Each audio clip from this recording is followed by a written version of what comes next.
In this video, I'll be trying to be grounded without using tools. For this challenge, anything from the chopping, busting or digging tabs in the crafting menu are off limits and can't be used. But everything else on that page, like weapons, can be used. I will also be playing on mild because weapons don't lose durability after death, and I have a feeling I'll be dying a lot in this challenge. But without further ado, let's get straight into it. So I spawn in and start walking over to the spacer.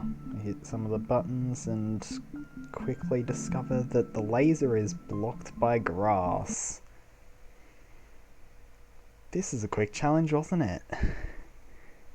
Well, it's not quite over yet. In previous playthroughs I observed ants breaking down grass. So I punch an ant standing in front of the grass and he ends up chopping it down. So it's not the end. We can continue. This also let me make a workbench. I didn't think I'd be able to make a workbench in this playthrough, but I have one. I fixed the other laser like normal and went towards the oak tree. I got Burgle up and started preparing for the hedge lab.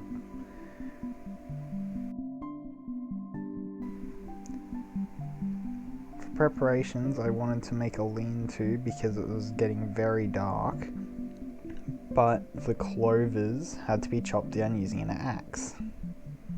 So I get the ants back out.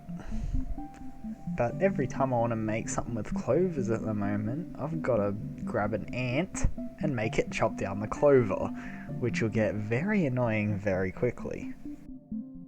I sleep in the lean-to and then try and get some armor made for the hedge lab. I go with the red ant armor since it's easiest to get at this point in the game, and it will do the job for now. And that's all I did. So yeah, I rushed the hedge lab with a pebblet spear and red ant armor. Killing the rusties is a pain because they're resistant to spears, but I continued on and killed the orb weaver juniors and other robots in the main part of the lab. It was slow going, but I eventually got the pass over the computer, unlocking the super chip. After jumping down and taking quite a bit of fall damage, I grabbed the rotten lava blade and went back to base. And then heard grass moving in the distance. And then I saw this. And yeah, I don't think I can fight that yet. I ended up buying the December Science Shop sign set and decorations, but I'm pretty sure that they're impossible to make in this challenge. But anyway, I decided to go into the red anthill to grab the grave robbery chip and the rotten bee armor. I then head back to Burgle and give him the chips and slept through the night on a lily pad. I had the first vision, began to realise that the pond lab seems unreachable with no diving equipment. The pebblet knife was a tool, technically, so I wasn't allowed to make it. I was stumped on what to do next. So, was it really over this time? No. I looked up a speedrun and saw that they used the back entrance to the pond depths to swim into a secret lab hidden in the roof of the cave that had breathable air in it, to then be able to reach the main part of the lab. It is possible to do this without dying, but I opened the door, then died, but I had another go at it and ended up making it with 7 seconds left since I didn't have to open the door. I got into the main part of the lab and realised that I still needed to turn on the breakers to actually get into the lab, but I still didn't have the resources to make the diving gear I wanted. So I looked in the chests in the pond lab and saw that I got eelgrass and water boatman fins. I got enough materials to make fin flops and a gill tube, and can easily turn on the breakers to get into the real part of the lab after that. I also decided to grab the toxicology badge from the skeleton for gas resistance later, because that might be a problem. I needed to swim down this dark corridor in the pond lab, which I thought was going to be a very big issue because when I swam down there it was pitch black. I looked at the recipe for a slime lantern and it said it took eelgrass. But I neglected to look in my inventory where I had one of the 2 rotten slime lanterns. But because I'm dumb, I cranked my gamma up to 100 so I can see. It's still very hard to see where I'm going, but I do eventually make it. After surfacing from the corridor, I mash the keys on the computer and start the real fight. Many robots patrol the lab, and killing them all with a pebblet spear took ages.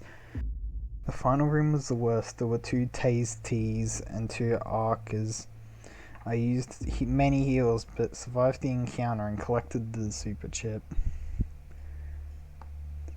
I returned to Burgle and gave him the super chip and headed back to base. The haze was next, and I needed a stink bug part. I went back to the pond to collect the sunken treasure chip and a mega milk molar, one of the only ones I can obtain this run. I used the molar on consumable stack size. Back at base, I cooked up 7 weevils and took on some stink bugs. I used the rotten bee spear from the dino at the bottom of the pond to do slightly more damage, and the toxicology badge, which made the fights a cakewalk. So now, I just need gnat fuzz. How hard can that be?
After the torture of killing gnats, I could finally make a gas mask.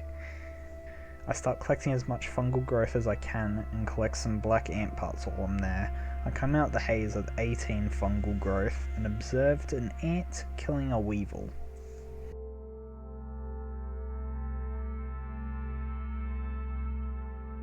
Did you see it? The ant is damaging the mushroom. I investigate further and they can chop down the mushroom.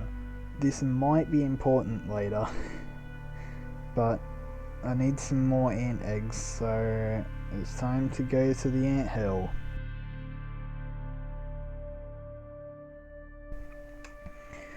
This time I got 4 eggs. That was okay, but could have been better. But I finally had all of the ingredients I needed to make bombs. Bombs are a game changer for this run. I made 4 bombs and tested out what they can do. It seems they can break down grass, clovers, tier 1 bustable objects like acorns, pebbles and sap clumps, clay, and dig up grubs. But unfortunately, I can't break milk molars. This unlocks many new items I previously thought were impossible to obtain, and made some items renewable that I thought would be finite in this run. But I quickly depleted my stock of bombs and needed more. So I went down to the anthill, killed around 50 of them. Yeah, the more ants you kill, the more eggs tend to spawn. After gathering mass amounts of fungal growth, I returned to the ant nest and found 13 eggs. Unfortunately, some hatched before I could get enough dry grass, but the bombs I have are enough to make the spinning wheel for more silk rope. I then make a mosquito needle so I can get lifesteal and make fights way easier. The mosquito needle is normally my go-to weapon in Grounded anyway, for the lifesteal capabilities. With this mosquito needle, I should be able to get past the entirety of the haze lab and the black ant lab. But that will have to happen next time. Next time I will start going into the haze lab and exploring the upper yard, and maybe even the black ant lab if I can get there.